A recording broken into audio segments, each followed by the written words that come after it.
था और मैं आज बधाई देना चाहता हूं प्रधानमंत्री जी को कि उनके साहस के कारण आज ये कलंक हम पे जा धारा 370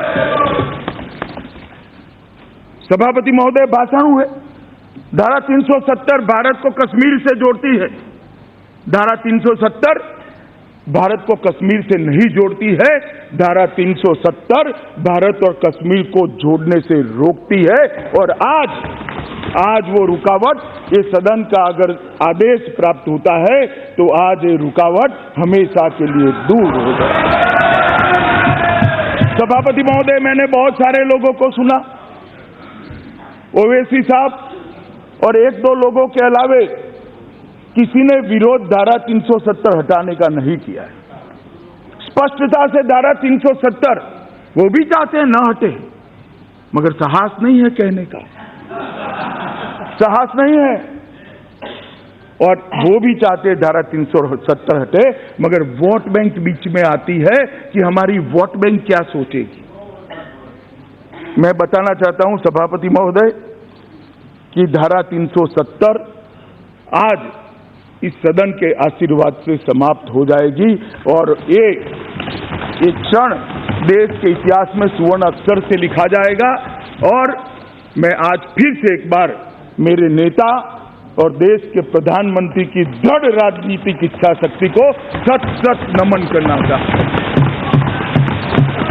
जिस दृढ़ राजनीतिक इच्छा शक्ति के साथ उन्होंने साहस का परिचय दिया और धारा 370 को हमेशा के लिए खत्म कर दिया।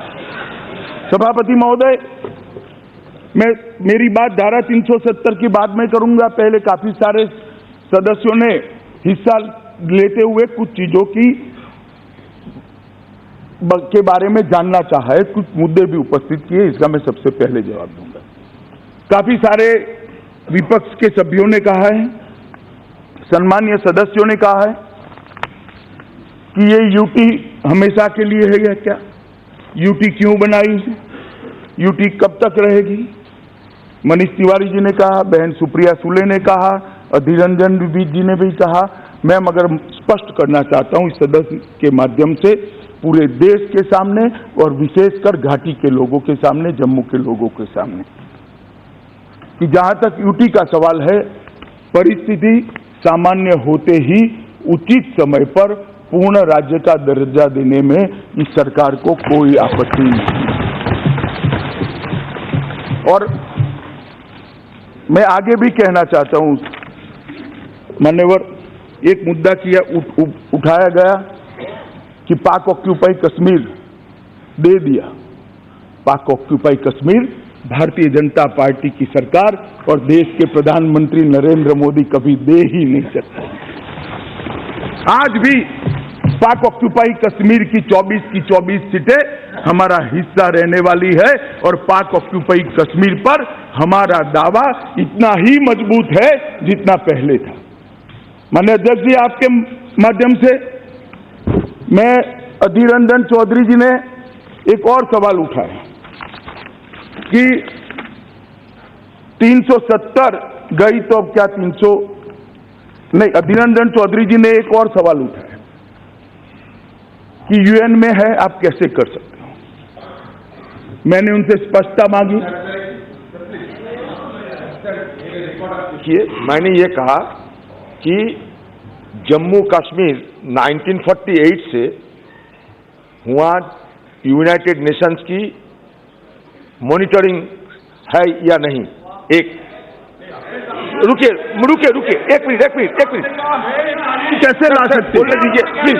आप तो गृह मंत्री, आपके सारे जानकारी है। मैंने ये कहा कि जम्मू कश्मीर को अभी तो बाइफर्केट कर दिया गया, यूनियन टेरिटरी बना दिया गया, तो ये स्थिति क्या होगा, इसके ऊपर आपका क्या विचार होगा। और ये भी मैंने कहा, I want to be enlightened by you. ये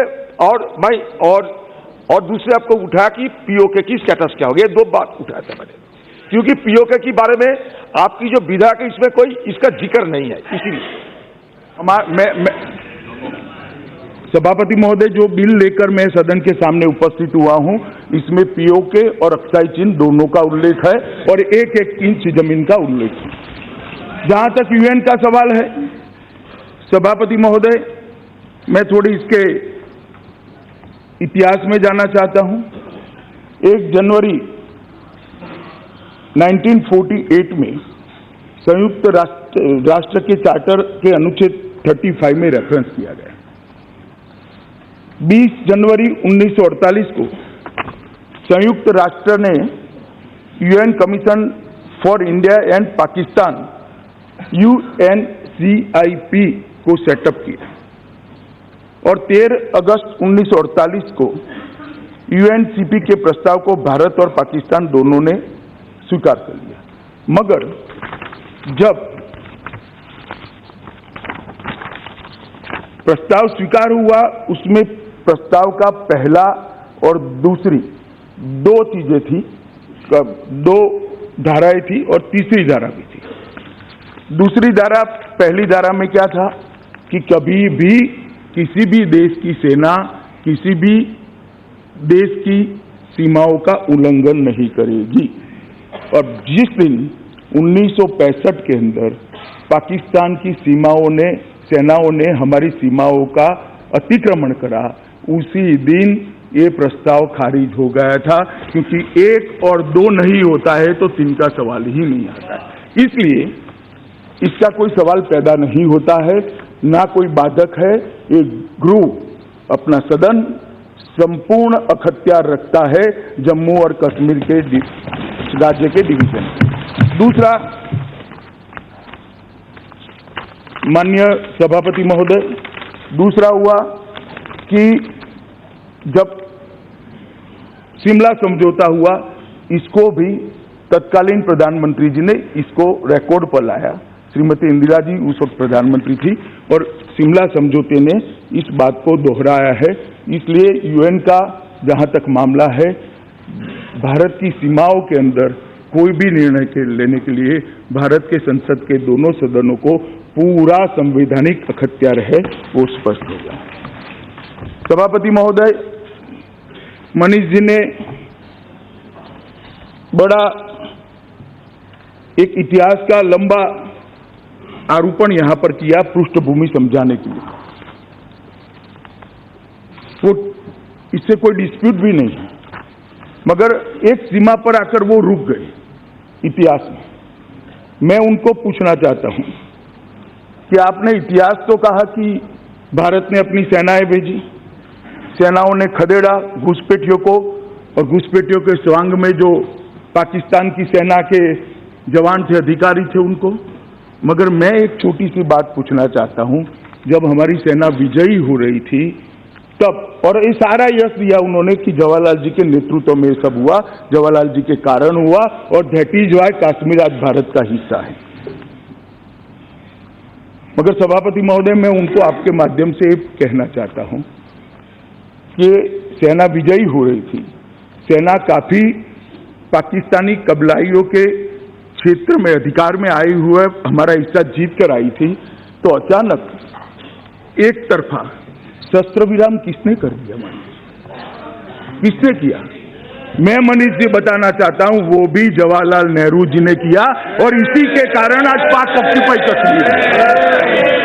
इसी के कारण पाक ऑक्यूपाई कश्मीर। अगर सेनाओं को छूट देते हमारा पूरा हिस्सा जीतने की, तो आज पाक ऑक्यूपाई कश्मीर पूरा का पूरा भारत का अधिकृत होता है। उन्होंने कहा कि ये किया, वो किया। मैं पूछना चाहता हूं भाई,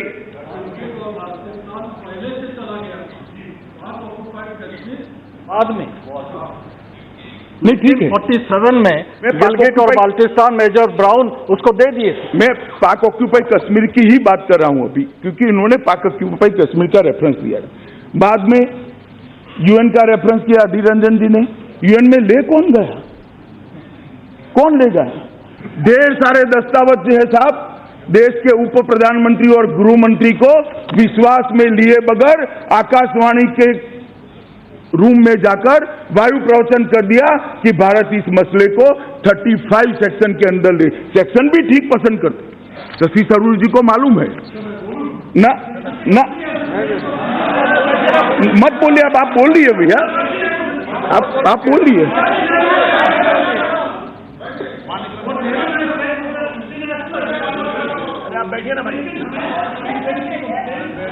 आप बैठिए, मैं जवाब देता हूं। भाई आप बैठिए तो बैठिए ना, अब मैं बताता हूं। इंटरनेशनल सिचुएशन की तो आज दुहाई आपने भी दी है, मत करिए इंटरनेशनल सिचुएशन क्या होगी, मगर देश हित का जब मामला होता है हमने निर्णय हमारे देश की स्थिति समझने के लिए किया। माननीय अध्यक्ष जी, यूएन में कौन ले गए? यूएन के अंदर श्री जवाहरलाल नेहरू जी ही ले गए, ये भी इतिहास का मामला। इन्होंने कहा कि कश्मीर के लिए उनके बारे में ठीक नहीं सोचा जा रहा है। अब इतिहास में तो जो घटनाएं होगी इसी के आधार पर ही सोचा जाएगा। ये घटना के बारे में भी इतिहास कभी न कभी तय करेगा कि सच्ची है, ये ठीक है देश के लिए या नहीं है, मगर मुझे भरोसा है जब भी ये घटना का जिक्र होगा नरेंद्र मोदी जी को देश सालों सालों तक याद रखेगा।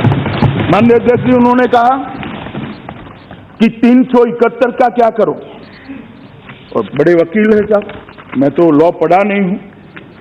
371 और 370 के बीच का अंतर मैं आपके माध्यम से सदन को बताना चाहता हूं। 370 जम्मू कश्मीर राज्य के संबंध में अस्थायी उपबंध। अस्थायी शब्द बड़ा महत्वपूर्ण है मान्यवर, ये पहले से कहा गया है कि अस्थायी उपबंध है, और 370 हटाने की जरूरत इसलिए है कि वो देश की संसद का अख्तियार वहां पर कम करता है। देश में आगे बताऊंगा, ढेर सारे कानून जो जनता के बारे में अच्छाई के लिए हम बनाते हैं वो जम्मू कश्मीर की जनता तक पहुंचते नहीं है। जम्मू कश्मीर के लोगों के मन में अलगाववाद की भावना को पाकिस्तान पेट्रोल डालकर भड़का रहा है, ये 370 के कारण। मैं आगे आऊंगा इस विषय पर। और 371 में पढ़ना चाहता हूं मान्यवर, 371 है, 371 है महाराष्ट्र और गुजरात राज्य के संबंध में विशेष उपबंध, स्पेशल प्रोविजन, और ये टेम्पररी प्रोविजन है। दोनों के बीच का अंतर आप समझ लीजिए मान्यवर। और दोनों के बीच में और अंतर क्या है मैं समझाता हूं। मैंने कहा 370 से क्या हो रहा है। 370 से इस देश के कानून की रीच वहां नहीं पहुंचती, वहां के लोगों में अलगाववाद होता है, वहां की असेंबली के मंजूरी के अलावे कोई कानून देश की संसद का वहां नहीं पहुंचता है। और 371 क्या है? 371 मूल जो है महाराष्ट्र और गुजरात, विदर्भ, मराठावाड़, सौराष्ट्र, कच्छ के लिए विकास के बोर्डों की रचना करना। इसमें क्या आपत्ति है? क्यों भला हम उसको निकाल देंगे? 371A नागालैंड के नागाओं की धार्मिक और सामाजिक प्रथा, भूमि और संसाधनों के आधार आदि के स्वामित्व के लिए वो असेंबली निर्णय करते। 371B असम, राष्ट्रपति उत्तरी कच्छार, कार्बी, आंगलोंग और बोडोलैंड टेरिटोरियल जिलों जैसी जनजातीय क्षेत्रों के विधानसभाओं को विधानसभा की अन्य समिति के गठन में बाहुल्य देंगे। हम ये क्यों निकालेंगे? ये कहीं पर भी देश की एकता और अखंडता के लिए बाधक नहीं है। 370 का और 371 की कंपैरिजन कर आप देश की जनता को गुमराह करना चाहते हो, ऐसा नहीं हो पाएगा। देश की जनता सब समझती है 370 और 71 के बीच में अंतर क्या है। मान्यवर, इसी तरह से मणिपुर, आंध्र प्रदेश का विश्वविद्यालय, सिक्किम, मिजोरम, अरुणाचल प्रदेश और कर्नाटक, ये सारे राज्यों की कुछ बेसिक समस्याओं को सुलझाने के लिए 371 से 371J तक अलग अलग अनुच्छेद लाए गए हैं। मैं इतना ही कहना चाहता हूं मान्यवर कि 370 और 371 का कंपैरिजन हो नहीं सकता। और मैं स्पष्टता करना चाहता हूं क्योंकि रिकॉर्ड पर कहा गया है कि 371 भी ये सरकार हटा लेगी तो नॉर्थ ईस्ट के राज्यों का क्या होगा।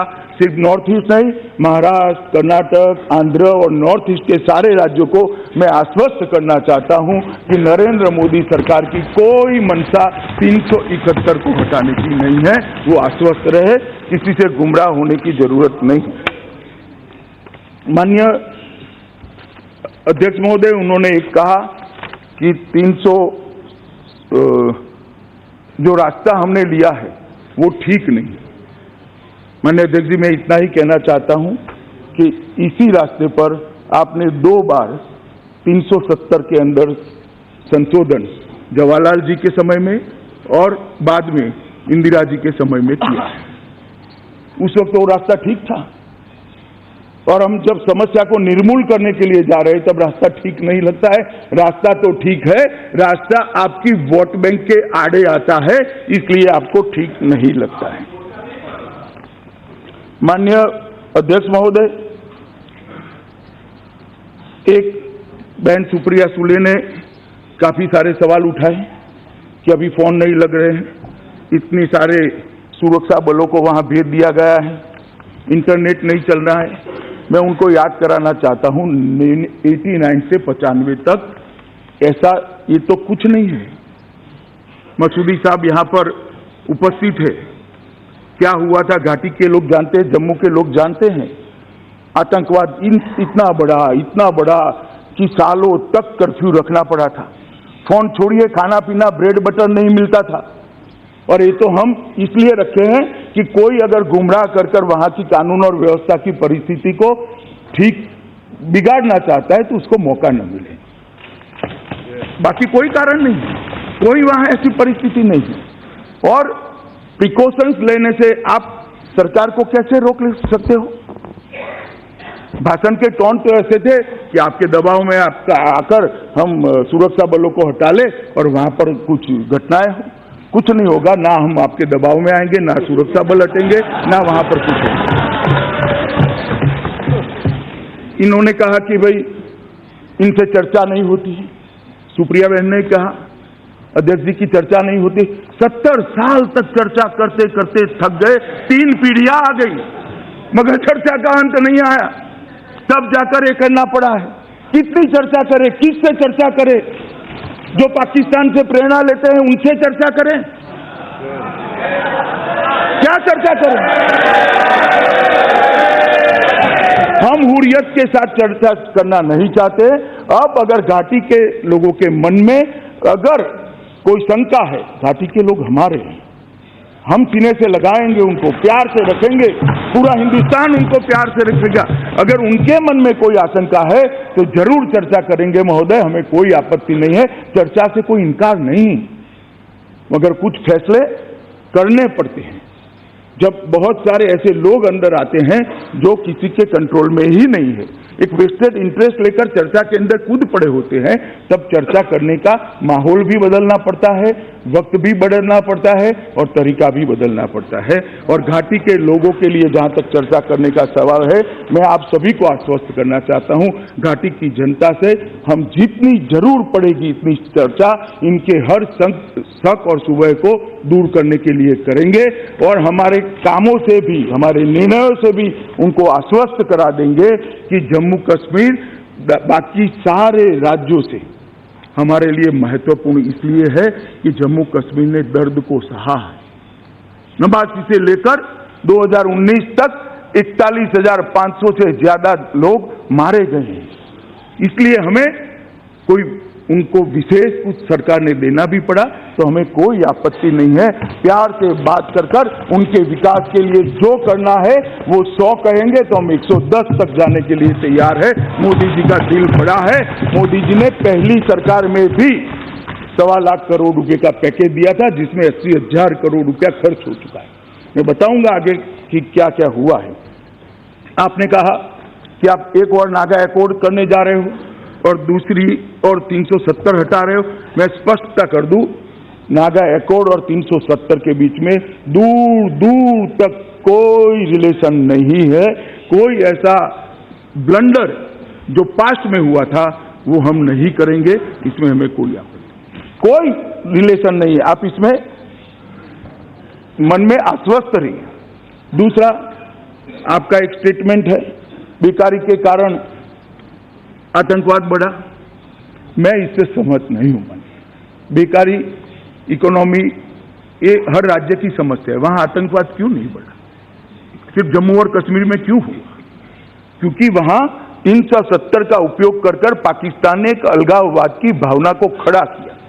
अलगाववाद की भावना को पाकिस्तान को पेट्रोल डालने का मौका मिला और हमारे युवाओं ने गुमराह होकर हथियार उठा लिए। मान्यवर, इसका कोई लेन देन नहीं है, और अगर इकोनॉमी का भी लेन देन है तो मैं बाद में बताता हूं 370 इकोनॉमी के लिए भी कैसे बाधक है, वो मैं बाद में बताता हूं।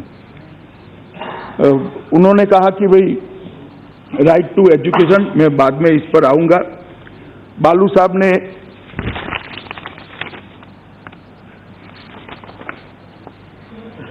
एक आंध्र असेंबली का कि हमने इनसे चर्चा करी थी, हमने इनसे चर्चा करी थी, हमने इनसे चर्चा करी थी, मनीष तिवारी जी बार बार बोले। अध्यक्ष जी, मैं कहना चाहता हूं इस सदन के माध्यम से आंध्र और तेलंगाना दोनों राज्यों की जनता को और देश को चर्चा क्या करी, एक प्रस्ताव भेजा जो 2/3 बहुमत से आंध्र की सरकार ने रिजेक्ट कर दिया, आंध्र की असेंबली ने रिजेक्ट कर दिया, असेंबली और ऊपरी सदन दोनों ने रिजेक्ट कर दिया, मुख्यमंत्री ने इस्तीफा दे दिया, फिर भी आपने आंध्र का विभाजन करा। चर्चा क्या करी भाई, क्या चर्चा करी?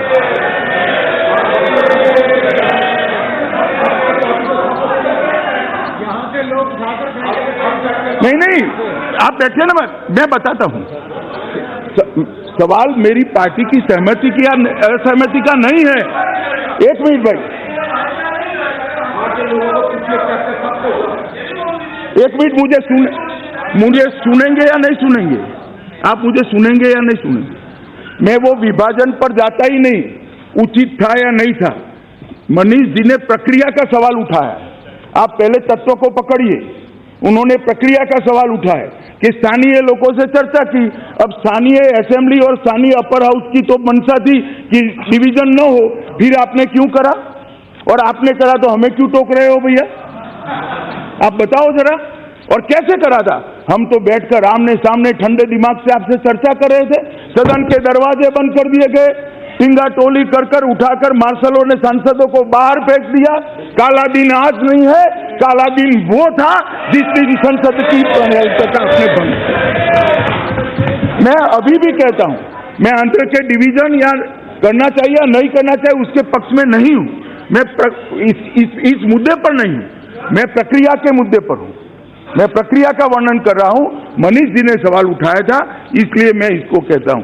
उन्होंने कहा रातों रात आपने एक राज्य को 2 यूटी में बांट दिया, आज से अभी 2 यूटी है। 1975 में पूरे देश को इमरजेंसी डालकर आपने यूटी बना दिया था, हमें मत समझाइए।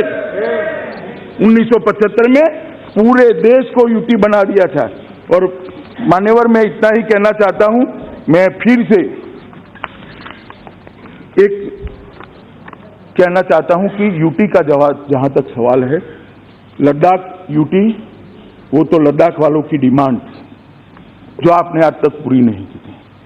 जहां तक जम्मू एंड कश्मीर का सवाल है, परिस्थिति वहां नॉर्मल होते ही उचित समय पर हम तुरंत उस पर पुनर्विचार करेंगे और निर्णय लेंगे।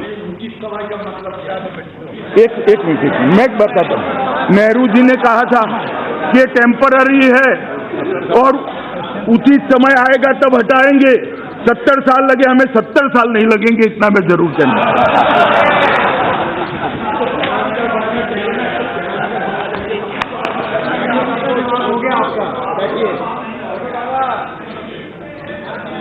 माननीय सभापति महोदय, सदन के सीनियर सदस्य श्रीमान बालू जी ने एक सवाल उठाया कि Sampat Prakash versus state of Jammu Kashmir के अंदर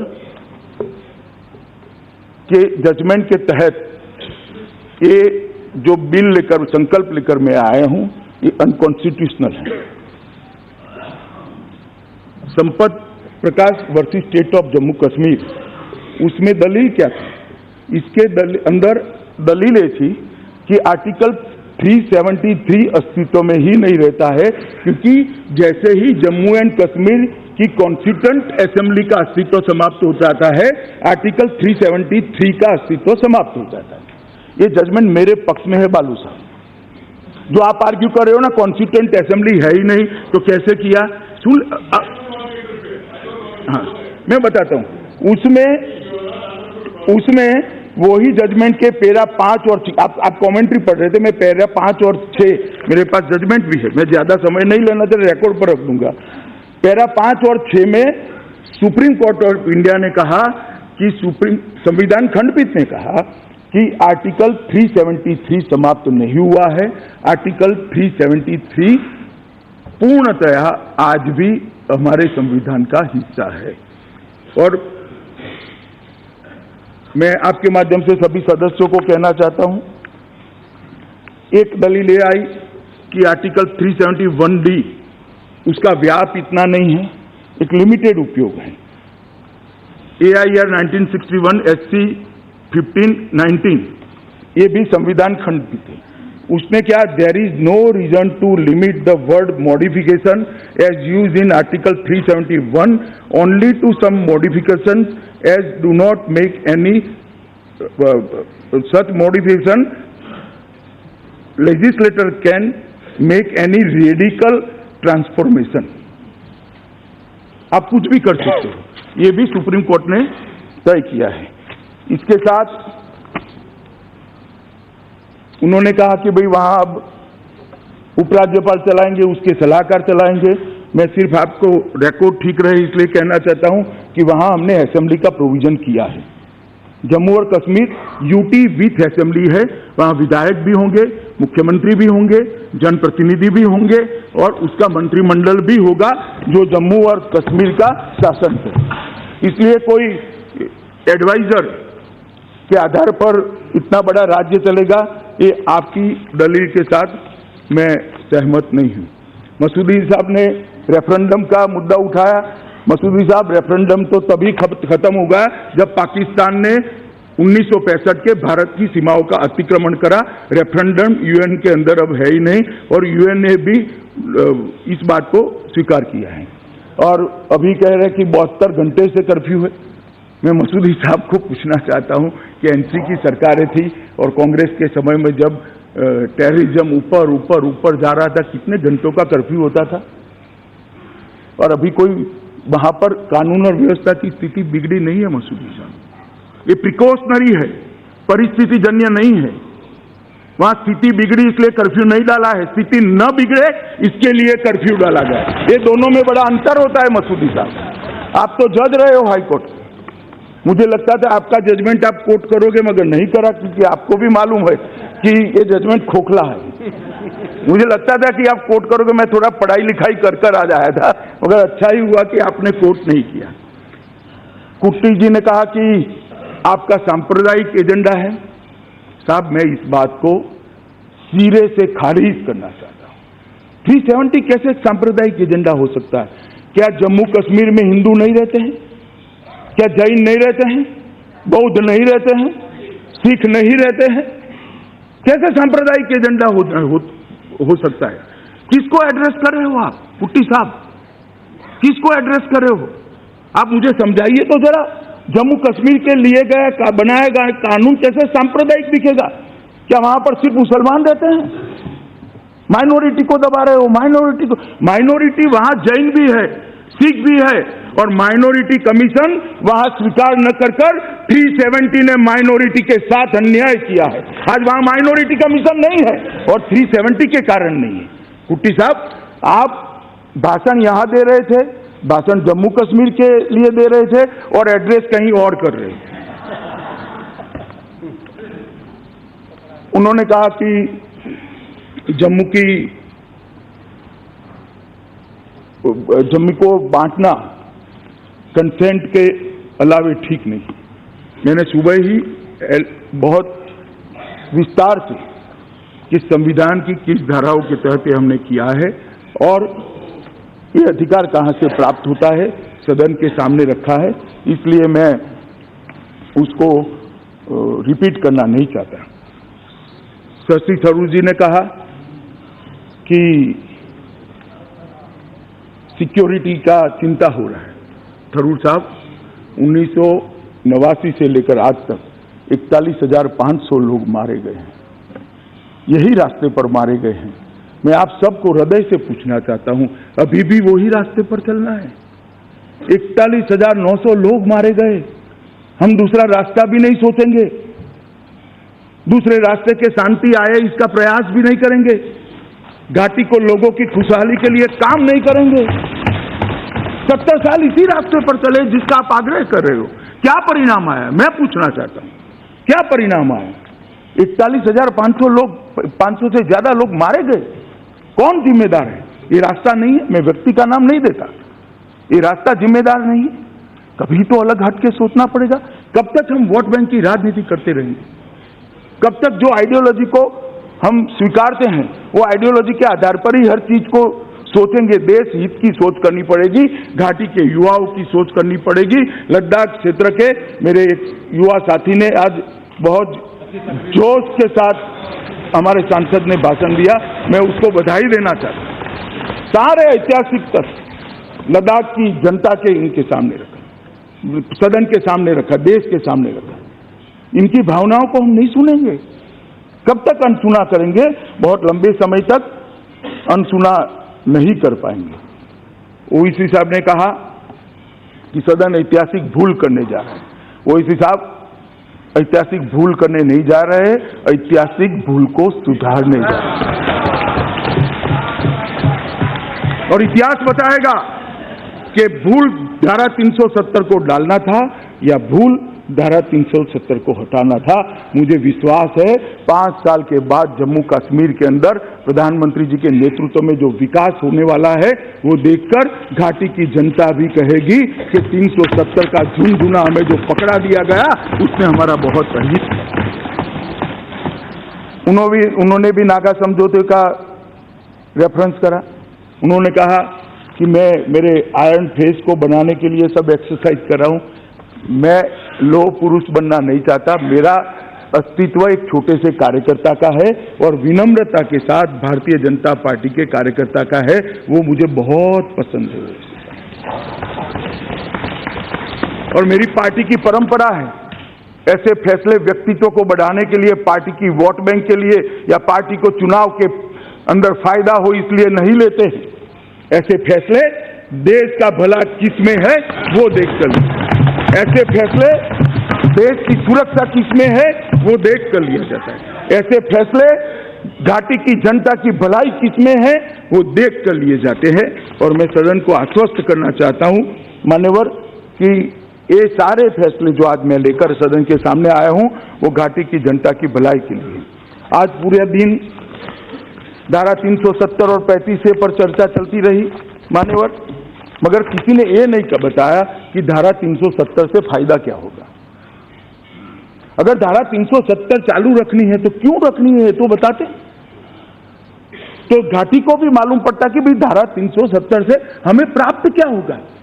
मैंने धैर्यपूर्वक एक एक शब्द सुना है, सबके भाषण सुने, किसी की भी आर्गुमेंट में ये नहीं आया कि धारा 370 कैसे कश्मीर का कल्याण कर सकती है, कैसे घाटी के लोगों का कल्याण कर सकती है, कैसे लद्दाख और जम्मू का कल्याण कर सकती है, क्योंकि कर ही नहीं सकती तो आर्गुमेंट कैसे आएंगे। मगर मैं हटाने आया हूं, हटाने का प्रस्ताव लेकर आया तो मैं बताता हूं धारा 370 जम्मू और कश्मीर के विकास के लिए कैसे बाधक है। मान्यवर, धारा 370 जम्मू के लोकतंत्र के लिए बाधक है, जम्मू की गरीबी को बढ़ाने वाली है, जम्मू और कश्मीर के पर्यटन को रोकने वाली है, जम्मू और कश्मीर और लद्दाख के विकास को रोकने वाली है, जम्मू कश्मीर और लद्दाख के लोगों को आरोग्य की सुविधाओं से दूर रखने वाली है, जम्मू कश्मीर और लद्दाख के लोगों को शिक्षा से दूर रखने वाली है।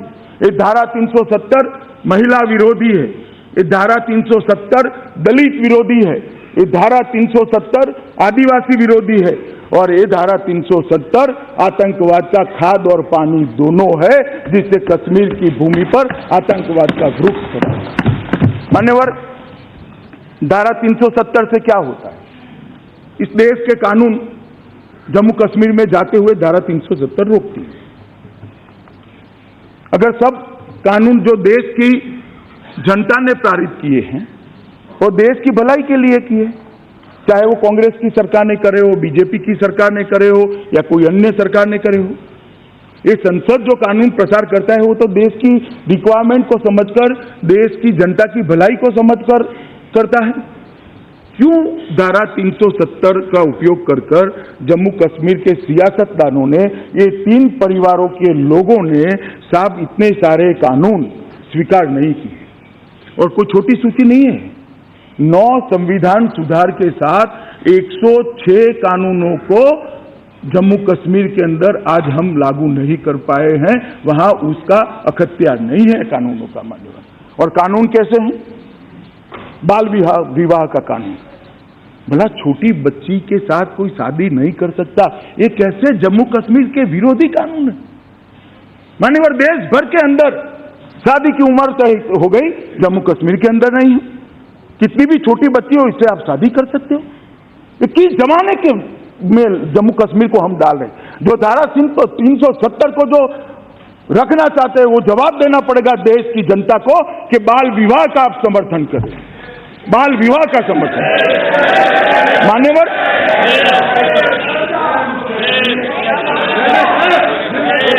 मान्यवर, मेरी बात लंबी है, भी मुझे बोलने का मौका दिया जाए।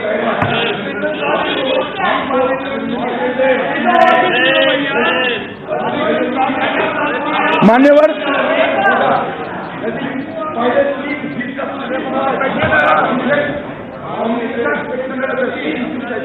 अरे वो छोड़ो ना भाई, मैं बाल विवाह की बात कर रहा हूं।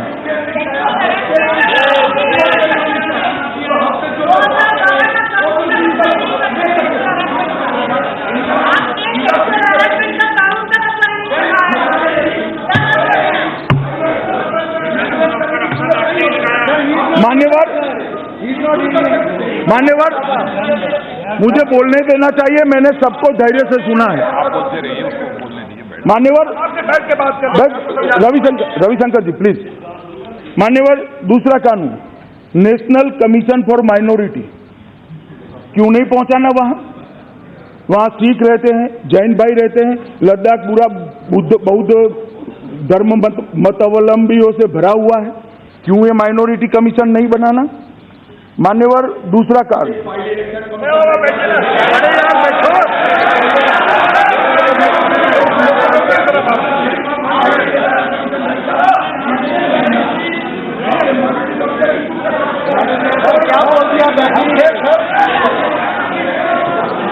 मान्यवर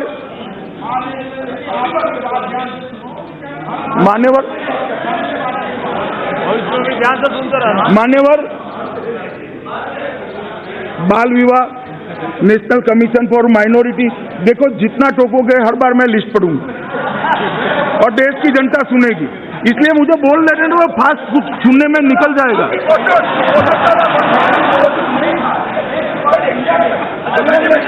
मगर हम सब ले रहे हैं अब हम सब ले रहे हैं।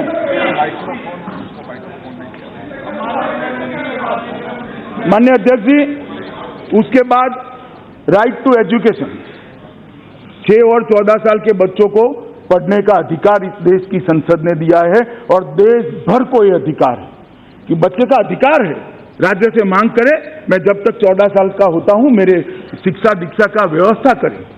मसूरी साहब बता रहे थे कि वहां स्कूलें हैं, अच्छा काम कर रही है।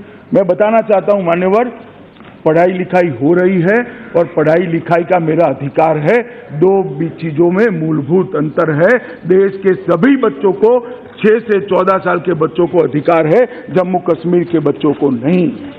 ये 370 मान्यवर, नेशनल काउंसिल फॉर, अब बैठा ही मसूरी साहब नहीं बचाव कर पाओगे, कुछ नहीं है, खोखला है सब।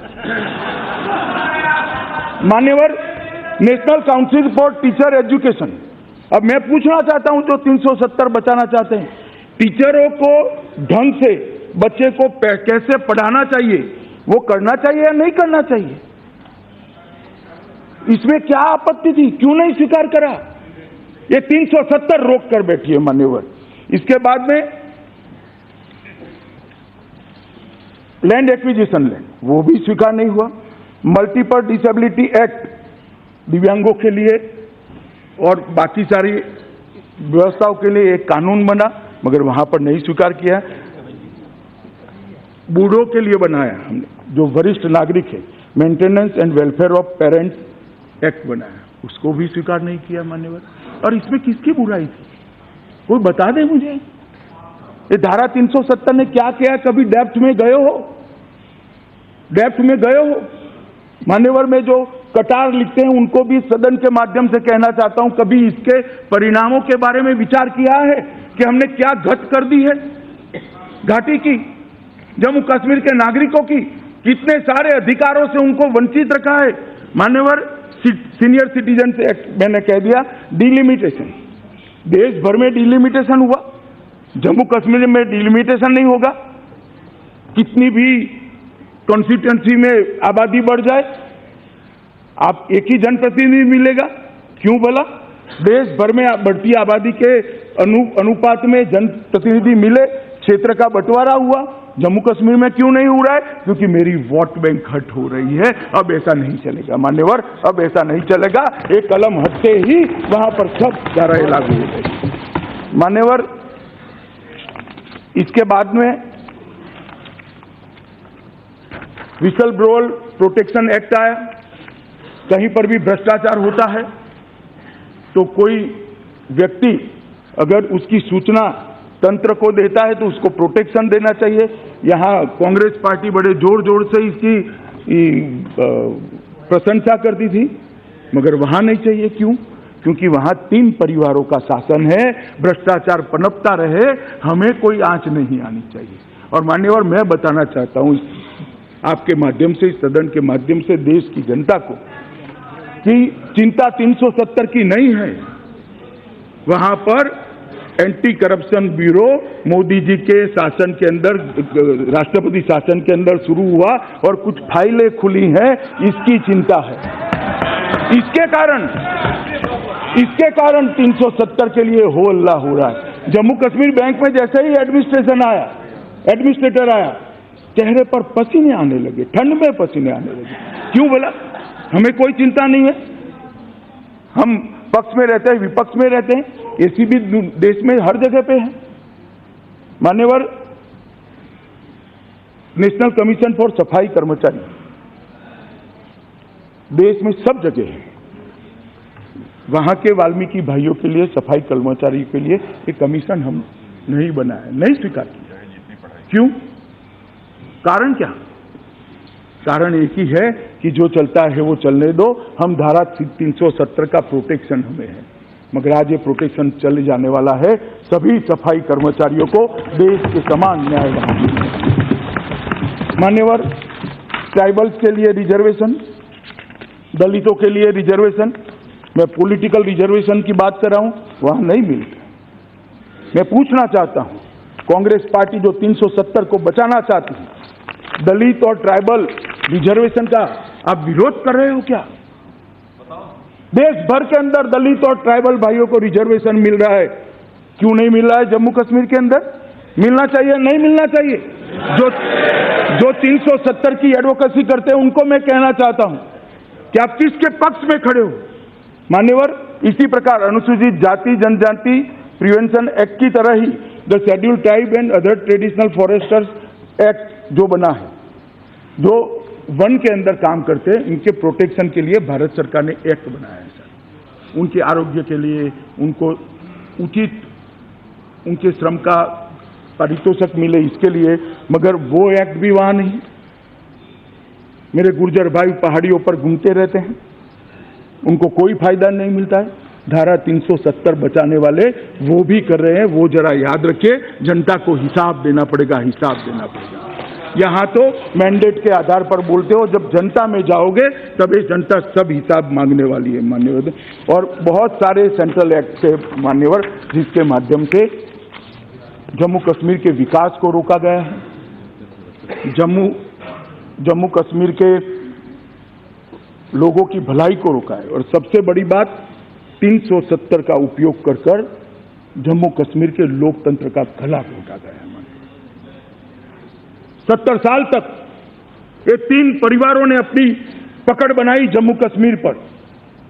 73 और 74वां संशोधन जम्मू कश्मीर में क्यों नहीं आए? कौन लेकर आए थे? स्वर्गीय राजीव गांधी लेकर आए थे।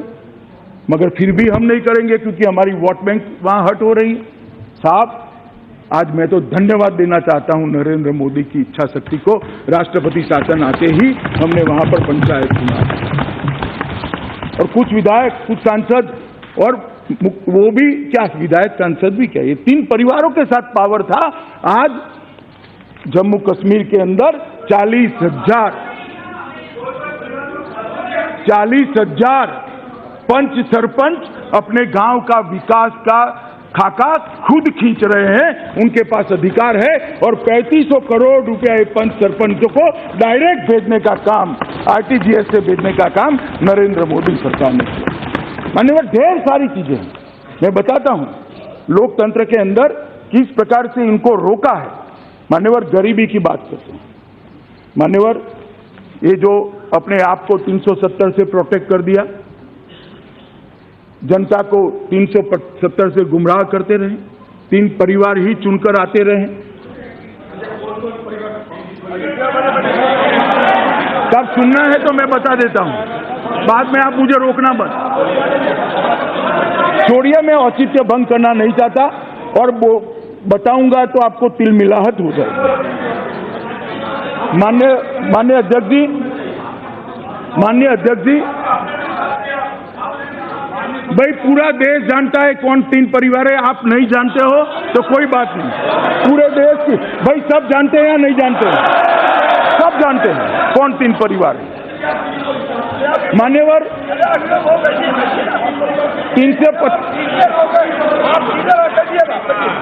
370 और 35 से जम्मू कश्मीर के अंदर भ्रष्टाचार हुआ। पूरा पैसा जो जनता के कल्याण के लिए गया, वहां पर इतना विकास नहीं हुआ जितना विकास होना चाहता था। अभी सब लोग कहेंगे 370 की एडवोकेसी करने वाले कि डेवलपमेंट हुआ है। मैं आंकड़े देना चाहता हूं मान्यवर, 2004 से 2019 तक 2,77,000 करोड़ रुपया भारत सरकार ने जम्मू कश्मीर को दिया है। मगर जम्मू के गांव में जाकर देखिए स्थिति क्या है।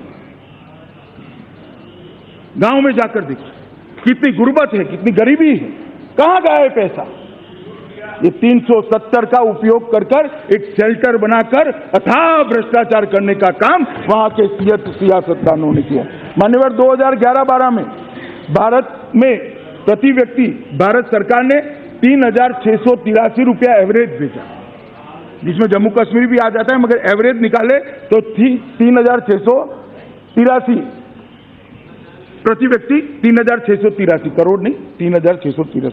जम्मू कश्मीर में प्रति व्यक्ति 14,255 करोड़ रुपया भेजा, मगर वहां विकास नहीं हुआ। मान्यवर, 2017-18 में 8,227 करोड़ रुपया भेजा, और अब जम्मू कश्मीर में 2017-18 में 27,358 करोड़ रुपया भेजा है। अब जाकर जब राष्ट्रपति शासन आया है तो उनके नसीब में गैस भी आया है, बिजली भी आई है, शौचालय भी आया है, गांव के रोड भी बन रहे हैं, और सरपंच और पंच बैठकर गांव के विकास का खाता। इसके लिए उनको 370 नहीं हटानी है मान्यवर, मगर मैं इसके साथ सहमत नहीं सोचता। बेटियों की बात करते थे, महिलाओं की बात करते थे। जम्मू कश्मीर की बेटी अगर कोई भारतीय से शादी करती है मान्यवर, तो उसके बच्चों को अधिकार नहीं है जम्मू कश्मीर के नागरिक बनने का, वहां संपत्ति लेने का। क्यों? क्या गुनाह है उसका? एक ही देश के अंदर 370 का उपयोग कर बेटियों को कहां शादी करनी है इसके लिए बाध्य करोगे? कैसे कर सकते हैं आप? देश आगे बढ़ चुका है, अब ऐसा नहीं चलेगा। जम्मू कश्मीर की बेटी कहीं पर भी शादी करे, उसके बेटे बेटियों को अधिकार नरेंद्र मोदी सरकार से मिल जाए। मान्यवर, आतंकवाद को एक अलग फिलॉसफी से देखने वाले लोगों ने आतंकवाद को बढ़ोतरी करी। बहन सुप्रिया बहन मेरी बात से सहमत नहीं होगी, उन्होंने एक अलग थियरी रजू करी कि आतंकवाद का मूल गरीबी में है। सुप्रिया जी, गरीब देश का वफादार होता है, गरीब कभी भी हाथ में। बहुत बढ़िया। मैं मान्यवर आपके माध्यम से बताना चाहता हूं कि आतंकवाद जम्मू कश्मीर के अंदर क्यों बढ़ा। जम्मू कश्मीर के अंदर धारा 370 का अपप्रचार कर वहां पर अलगाववाद और बाकी सारी चीजों को, स्वायत्तता की मांग का जहर हर रोज घोला गया जनमानस में। लोगों को ऐसा लगा कि हमें इससे बहुत मिल जाएगा। क्या मिला? कोई हिसाब दे दे जम्मू कश्मीर की जनता को कि क्या मिला आपको? कुछ नहीं मिला गरीबी के अलावे। किसका भला हुआ?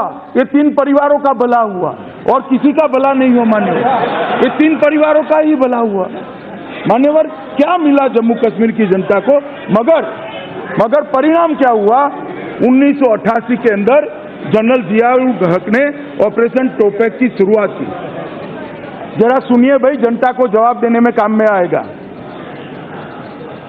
1988 में जियाउल हक ने ऑपरेशन टोपैक की शुरुआत की मान्यवर।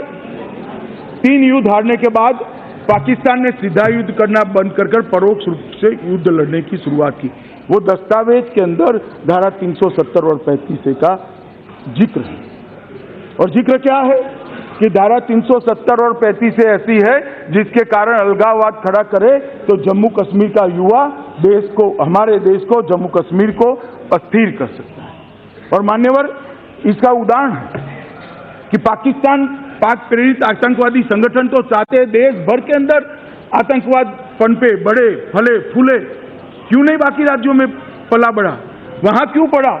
क्योंकि वहां अलगाववाद का मूल 370 के अंदर जनता के बीच में आरोपित करने का काम पाकिस्तान ने किया। इसको खाद और पानी देने का काम किया और 88 से आतंकवाद का एक बहुत बड़ा वहां पर तांडव शुरू हुआ और 89 से लेकर आज तक 41,000 लोग मारे गए हैं मान्यवर। आज भी लड़ाई का अंत नहीं है।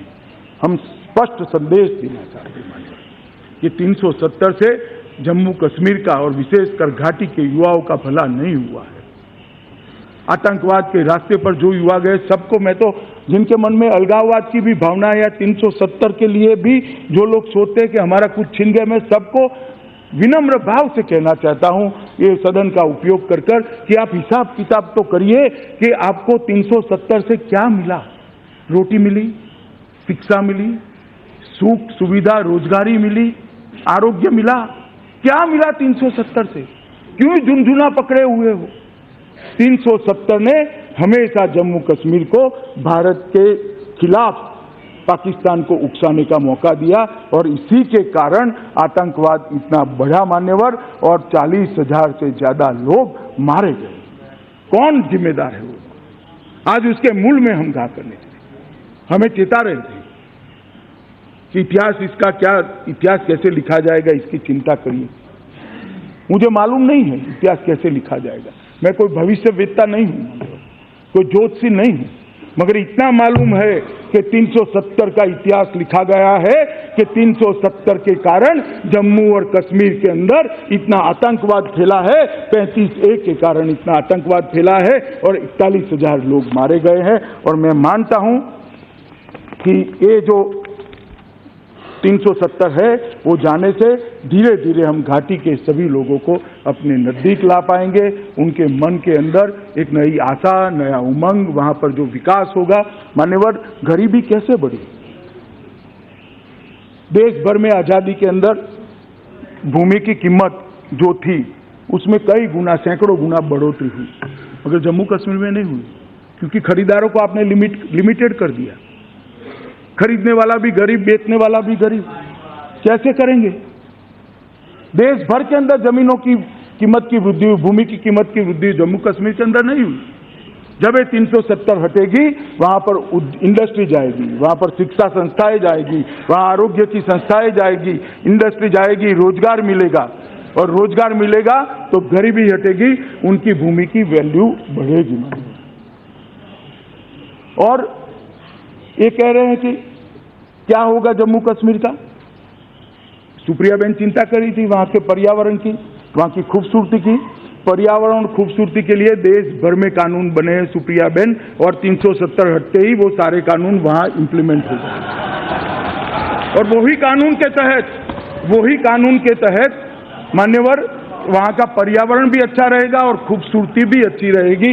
मैं बताना चाहता हूं कि जम्मू कश्मीर पृथ्वी का स्वर्ग था, है और रहेगा। इसको जरा भी हम डिस्टर्ब नहीं करेंगे। मान्यवर, 370 पर कई बार चर्चा हुई, ये सदन में भी हुई, कई सदस्यों ने उसका डॉक्टर जितेंद्र सिंह जी ने, मंत्री जी ने इंटरव्यू करते वक्त इसका उल्लेख भी करा।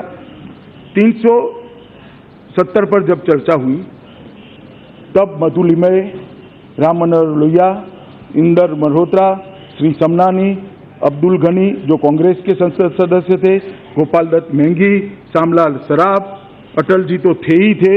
ये अटल जी का दावा दे रहे थे कि भाई अटल जी की कश्मीर पर, अटल जी पूरा जीवन 370 के खिलाफ लड़े हैं और अपने जीवन में 4.5 महीना 370 के खिलाफत करते हुए, सत्याग्रह करते हुए जेल में रहे। वो जेल में रहे। और अटल जी की जब सरकार बनी तब भी कहा था मेरे पास फ्रैक्चर मैंडेट है, मैं धारा 370 को नहीं हटाऊंगा। और देखिए विधाता की विधि का कमाल, देखिए अटल जी की ही पार्टी के नरेंद्र मोदी जी को पूर्ण बहुमत मिला और आज 370। मान्यवर, सेक्युलरिज्म की जो बात करते हैं, मैं उनको पूछना चाहता हूं, क्या मधु लिमय सेक्युलर नहीं थे? मैं अखिलेश जी को पूछना चाहता हूं, क्या लोहिया जी सेक्युलर नहीं थे? क्या कहेंगे आप लोहिया जी के लिए? लोहिया जी ने 2.5 घंटा लंबा भाषण इसी सदन में यहां बैठकर खड़े होकर कहा है कि 370 भारत और कश्मीर को अलग करने वाली अनुच्छेद है, उसको तत्काल निकाल देना चाहिए, क्षण की भी देनी। नेताजी भी बैठे हैं। मान्यवर अब्दुल गनी जी सेक्युलर नहीं थे। इसका धर्मनिरपेक्षता के साथ कोई लेन देन नहीं है। जम्मू कश्मीर और लद्दाख के अंदर सभी धर्मों के बासिंदे बसते हैं और ये सभी को ये लागू पड़ने वाला है, किसी एक धर्म विशेष के लिए नहीं है। मैं दूसरा उदाहरण देना चाहता हूं मान्यवर, पार्टीशन हुआ। पार्टीशन होने के बाद पाकिस्तान से ढेर सारे शरणार्थी यहाँ हैं। कच्छ में भी आए, हमारे यहाँ गुजरात में भी आए, पंजाब में भी आए, दिल्ली में भी ढेर सारे शरणार्थी बसे जो पाकिस्तान से आए। मैं 2 शरणार्थियों का नाम बोलना चाहता हूं, डॉक्टर मनमोहन सिंह और इंदर कुमार गुजराल। 2 जम्मू कश्मीर नहीं गए, पंजाब गए, तो आज वो देश के प्रधानमंत्री बन पाए। जो जम्मू कश्मीर गए हैं उनको वोटिंग राइट भी नहीं है। अडवाणी जी पहले आ गए थे, अडवाणी जी भी पहले आ गए थे, मगर वो भी आए होते और जम्मू कश्मीर न गए होते तो उनको चुनाव लड़ने का अधिकार मिलता ही मिलता। आज ये दो हमारे देश के बड़े नेता, पूर्व प्रधानमंत्री बने क्योंकि वो जम्मू कश्मीर नहीं गए थे मान्यवर, वो पंजाब गए। और जम्मू कश्मीर में जो गए वो काउंसिलर भी नहीं बन पाए क्योंकि उनको वोट का अधिकार नहीं। ह्यूमन राइट की बात करने वालों को मैं पूछना चाहता हूं, इतने साल से 20 लाख से ज्यादा लोगों को वोट का अधिकार नहीं मिला है, उनका ह्यूमन राइट नहीं है क्या?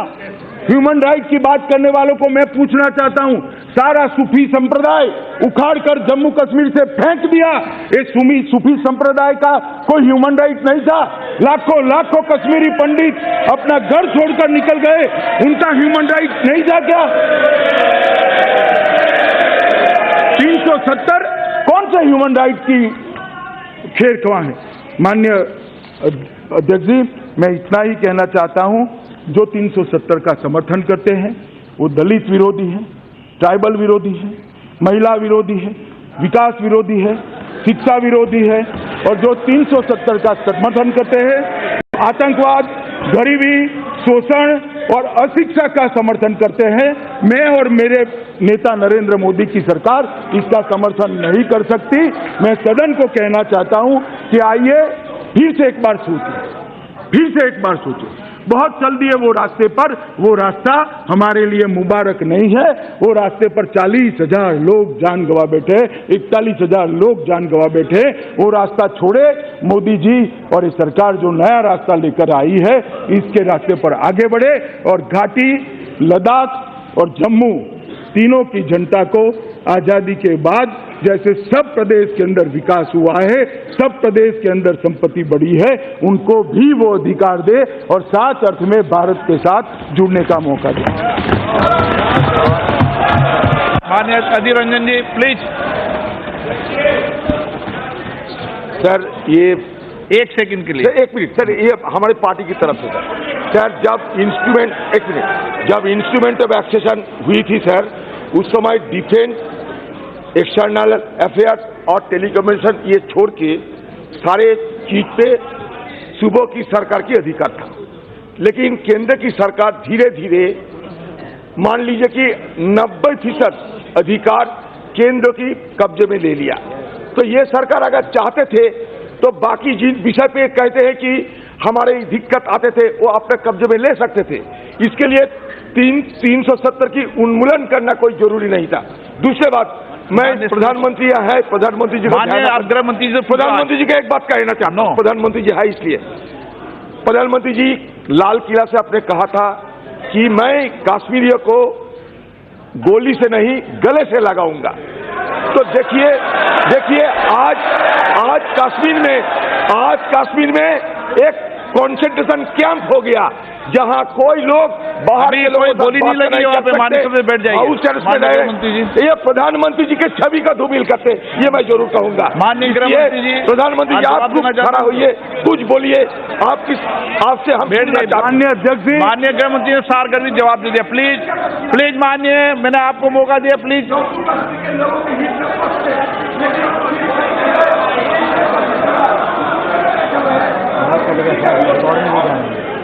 माननीय अध्यक्ष जी, देश की जनता क्या चाहती है वो उसकी नब्ज को समझकर लेह लद्दाख, कश्मीर और जम्मू कश्मीर की जनता क्या चाहती है इसकी नब्ज को समझकर ही प्रधानमंत्री जी ने ये फैसला लिया है। माननीय अध्यक्ष जी, ये बिल हम मूव कर रहे हैं और मैं सभी को अपील करता हूं कि ऐतिहासिक काम के अंदर आपका भी साथ दीजिए, आप भी आगे बढ़िए। आइटम नंबर 12, प्रश्न है कि माननीय गृह मंत्री द्वारा प्रस्तुत किया गया सामाजिक संकल्प स्वीकृत किया जाए।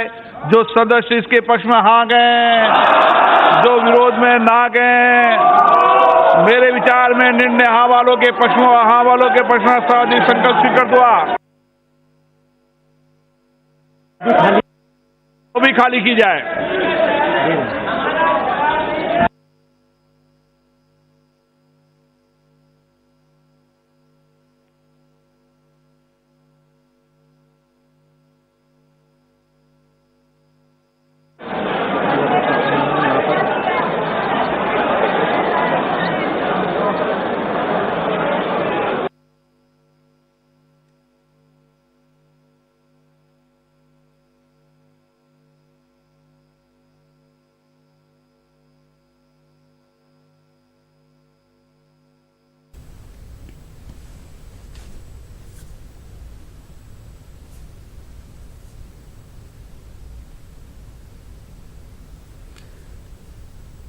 तो लोकसभा में जम्मू कश्मीर तंजीम नौ बिल पर वोटिंग शुरू हो चुकी है। जिस तरह से स्पीकर ने निदाई वोट से